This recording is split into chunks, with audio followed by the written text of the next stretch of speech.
This is not a documentary, or for that matter, an attempt to make a documentary. I was merely one of many hundreds of people on this day in September, visiting the fair at New Boston. Although New Boston is a fictitious town, the over 600 costumed characters represent a very accurate portrayal of life between 1790 and 1810 in what is now known as Clark County, Ohio. What you're about to see are simply snapshots taken by me. These snapshots represent a very, very tiny part of the whole presentation. If you can, please be here next September and bring the entire family, especially the children. Give them the opportunity to see history come alive. Thank you.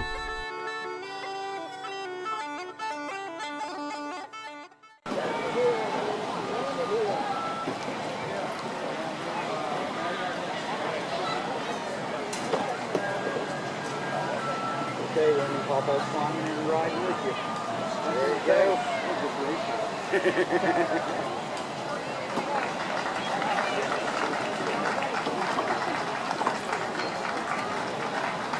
You figured out how to use it.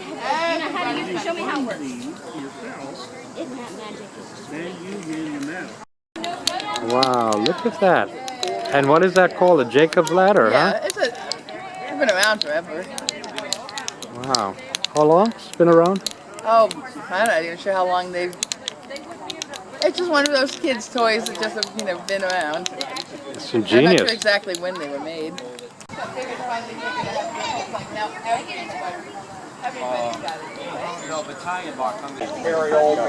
long have you been coming here? Almost 31 years. Why?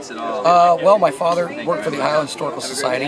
He was the gunsmith at the Ohio Village. He started out as an apprentice there, and he would hand forge his barrels. He would make his own stocks and everything, and he made a great tradition to be here, and it's a big part of my life. So are you going to bring your kids here? Absolutely. Yeah? Absolutely. Because it's important to you, right? It is, and it's historically significant. You can't forget about your history, and this is a small part of history. George Rogers Clark and George Rogers Clark Park, and Clark County itself is a huge part of colonial This is history. Clark County? Yes, Oh, this is Clark County, Ohio. I believe so. Yes. Very good. Thank you very much. Well, that's everybody spins a yarn.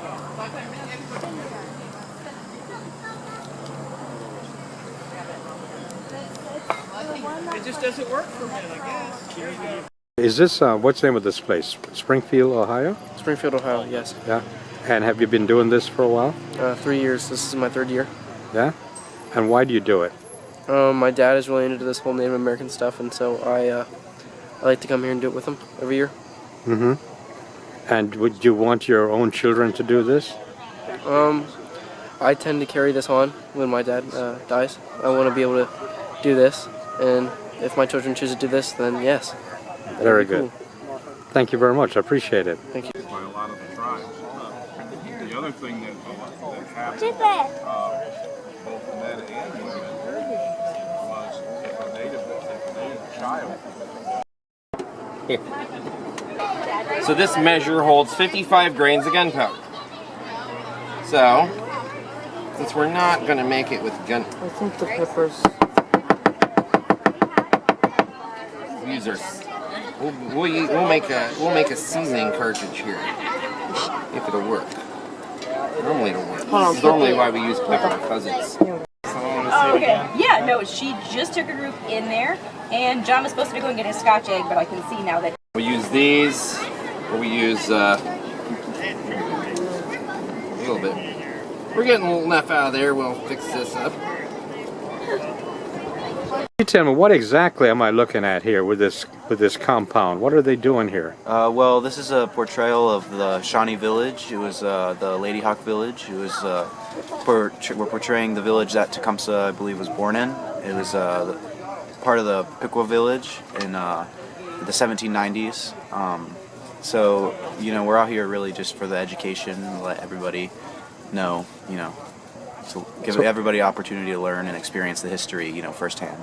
But why do you personally did it? Why did you do it this year? Well, I've been doing it for the past 6 years. 6 years? Did you say? Yeah. And yeah, it's just really enlightening. It helps me learn, you know, more and more every year, and I love being able to teach. You know, yesterday we had Education Day for the kids, and I love doing that. Oh, really? Yeah, we gave them an opportunity to, you know, try out all sorts of new things and see, you know, all the hides and everything like that. Tell me about Educational Day for the kids. What is that? It's just the day where we have schools and, you know, groups of kids from different schools and home schools and stuff like that that come through with you know, their guides, and we give them opportunities. You know, yesterday I let them try to do the two-man saw, and you know, we have, you know, dancing for them to do, and bow shoots and stuff like that. Well, on behalf of me, I think you're doing a great job. Thank you so much. Thank you. That's a nice piece. Who made that? Ken Nettie. Custom. He's a custom. He's a custom gun maker. Oh yeah. That's why. He's in New Albany. That's why it's so authentic looking. Sir, could you tell me how long you've been coming here? About 15 years. And do you think this has a value to people? Yeah, it teaches them of different cultures, and it teaches them how the fair was when we started doing the fair. Right. And that's important? Yes, because it keeps culture alive. Right. And do you think more people should really be aware of what is happening here? Yeah, it's a good time, and there's a lot of different demonstrators, and they show and tell on what they do. Mm-hmm. Right. And you said you've been coming for 15 years? Yeah. Will you continue to do this? Yes. Where the archery is? Right. So this is a personal thing to you. It's very personal to you. Oh yeah, I come here every year, no matter what. Thank you, sir. Thank you very much.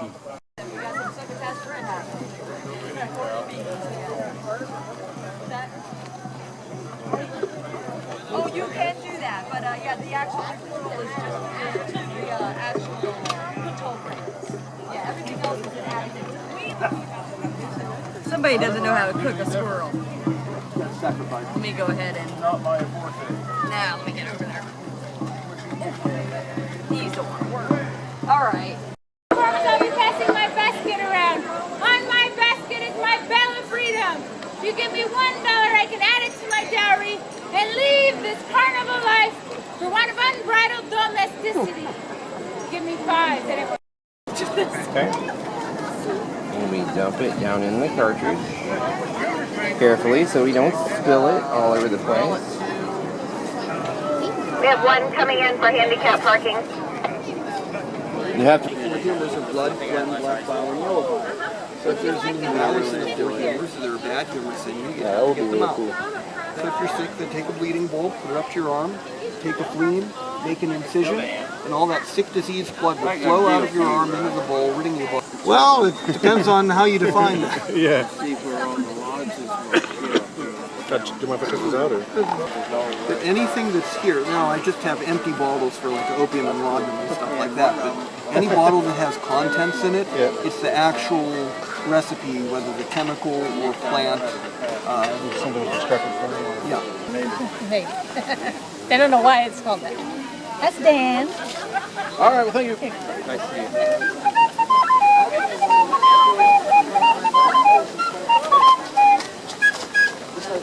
Chemical experiment. We got his head. What do you wish to know? It's the prognosticating head of Dr. Faust. You can ask him questions. How are you today, young man? You having a good time? You having fun? Yeah. Yay! You're doing it right. What did we learn about alchemy? Alchemy does not work.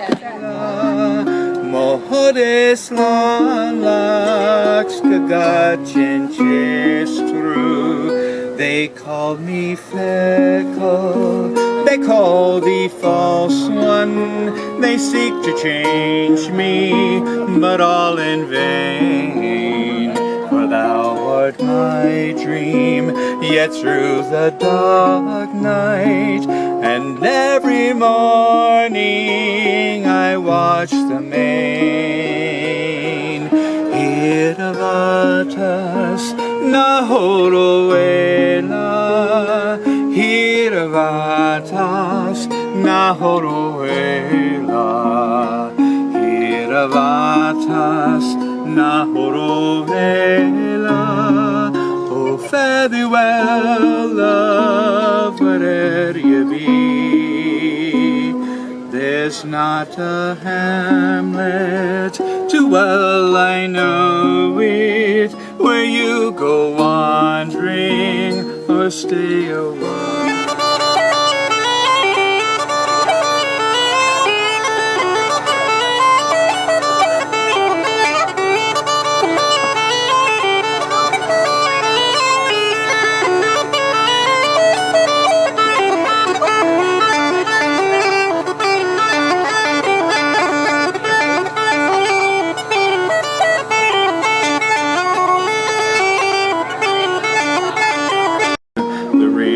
Gold with thy hair and portrait, that gown and ring I will never own. Hiravatas Nahoro Ela, Hiravatas Nahoro Ela, Hiravatas Nahoro Ela. Mohares lanlaks gagachin chestru, Hiravatas Nahoro Ela, Hiravatas Nahoro Ela, Hiravatas Nahoro Ela. Oh, fare thee well, love, where'er you be.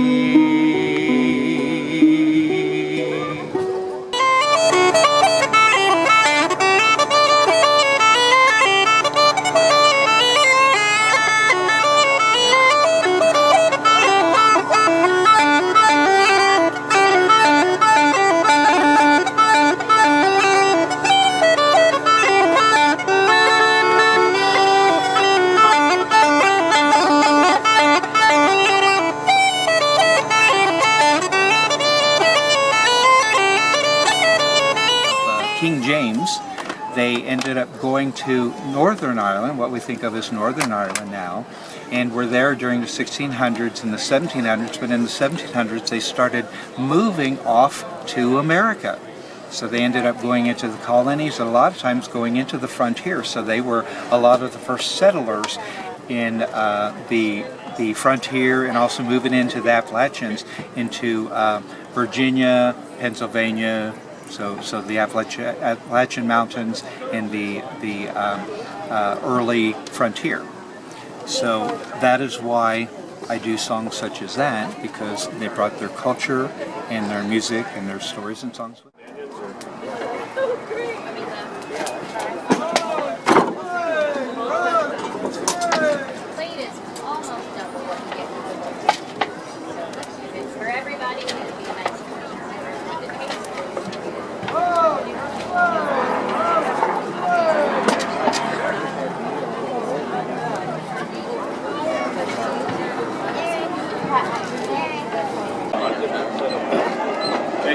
In the 18th century, there's a reference that supposedly a good blacksmith could make 800 or 900 nails in a day.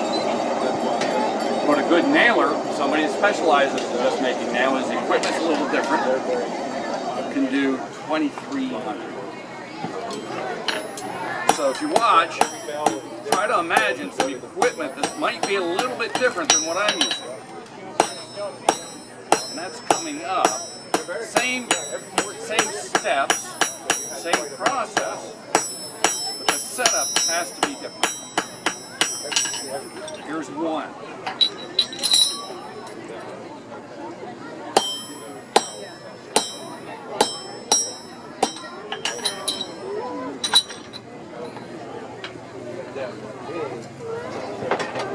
So they have a small anvil and a cutter off to the side someplace, so they don't have to pick it up and put it in.